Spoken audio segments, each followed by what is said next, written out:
তোমরা আল্লাহর প্রশংসা করবা আর আল্লাহর জন্য সফর করবা। সিয়াহাতু উম্মতি আল জিহাদ ফি সাবিলিল্লাহ। আত-তাইবুন আল আবিদুন আল হামিদুন আস-সাইহুন আর-রাকিউন আস-সাজিদুন। রুকু করব কার জন্য? সিজদা করব কার জন্য? রুকু সিজদা বেশি করবেন। শয়তান সিজদা করে নেই, আমরা সিজদা করব। সিজদায় সবচেয়ে খুশি হন কে? সবচেয়ে বেজার হয় কে? আরো জোরে বলেন। সেজদা করব, যখনই সুযোগ পাবো কি করব?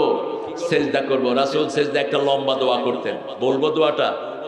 হ্যাঁ, আপনারা মুখস্থ করবেন, ক্যাসেট তো আছেই, দোয়াগুলো আমার ক্যাসেটেও পেয়ে যাবেন। পড়েন আল্লাহুম্মা ইগফিরলি যামবি কুল্লাহ দাক্কাহু জাল্লাহু সিররাহু আলানিয়াতাহু আউওয়ালাহু ওয়া আখিরাহু।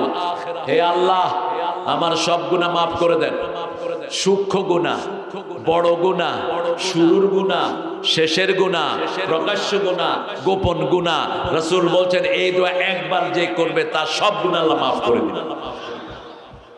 আবার নামাজের পরে তাসবিহ যারা করবে, কাজাবাদিল মাহান, নামাজের সালাম ফিরিয়ে হাত তুলে দিয়েন না। বন্ধ হয় না, ওটা করলে সুবিধা আছে তো, কিছু পয়সা পাওয়া যায়। হ্যাঁ, ইদা কুদিয়াতিস সালাত ফাযকুরুল্লাহ। যখন নামাজ শেষ, সূরা নিসার 103 নম্বর আয়াত, কাজ জিকির করো, কাজ জিকির। হ্যাঁ, কেউ যদি দোয়া চায়, যেমন রাসূলের কাছে দোয়া চাইলে রাসূল কি করতেন?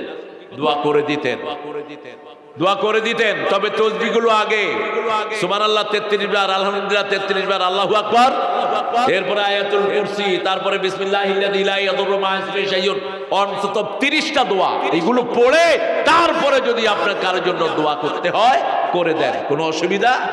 কিন্তু দোয়ার নামাজের অংশ বানায় ফেলছে, এটা যেন না হয়। দোয়া আপনিও করবেন, দোয়ার চেয়ে শ্রেষ্ঠ জিনিস নাই। দোয়াটাই হলো ইবাদত। দোয়াটা কি? ইবাদত। কিন্তু দোয়ার তরিকা হলো মুহাম্মদ থেকে নিতে হবে সাল্লাল্লাহু। তিনি বৃষ্টির জন্য হাত তুলে দোয়া করতেন সবাইকে নিয়ে, তিনার বগল দেখা যেত। তিনি চন্দ্র গ্রহণের সময় দোয়া করতেন, সূর্য গ্রহণের সময় দোয়া করতেন। কিন্তু নামাজের সালাম ফিরিয়েই তাসবিহ পড়তেন রাহমাতাল লিল। তারপরে যখন ভাইয়েরা দোয়া চায়, ভাইদের জন্য দোয়া করব, কোনো আপত্তি, এটা নিয়ে ঠেলাঠেলির কোনো দরকার নাই। নামাজের পরে তাসবিহ যারা করে, রাসূল বলছেন কাজাবাদিল বাহার, সাগরের ফেনা সমান গুনাহ তাদের মাফ করে দেন কে? আল্লাহ মাফ করে দেন। এখন আমরা কিছু হলে এক্সট্রিম হয়ে যাই। দেখেন, একদল বলছে আবু হানিফা বেহেশতে গেলে হিন্দুরাও যাবে। কেন এরকম বেয়াদবিমূলক কথা বলবা?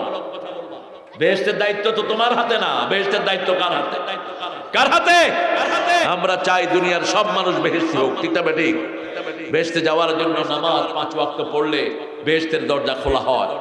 তাওহীদ মানলে, কালেমা পড়লে বেহেশতের জন্য আল্লাহ খুলে দেন। মান ক্বালা লা ইলাহা ইল্লাল্লাহ ফাদাখালাল জান্নাহ। যে কালেমা পড়বে সে কোথায় ঢুকবে?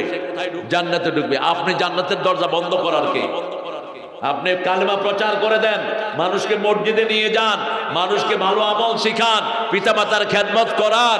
পিতামাতা দুইজনই জান্নাতের 2টা দরজা, একটার নাম আব্বা, আরেকটার নাম কি? আম্মা। দুজনকে খুশি করার, আপনার উপর খুশি হয়ে যাবেন কে? আমরা যেন কাউকে জাহান্নামী বানানোর চেষ্টা না করি।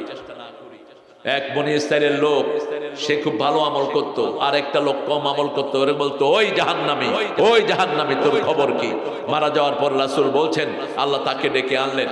ডেকে এনে বললেন, এই জাহান্নামের মালিক কে? কয় আল্লাহ আপনি। জান্নাতের মালিক কে? আপনি। তো তুমি আমার জাহান্নাম আমার থেকে নিয়ে ওকে দিলা কেন? ও গুনাহ করেছে কিন্তু অপরাধ এত বড় করে নাই। তুমি তো আমার মালিকানা নিয়ে টানাটানি করেছো, ওকে মাফ করে দিলাম, তোকে জাহান্নামে দিয়ে দিলাম। খবরদার অহংকার করব না।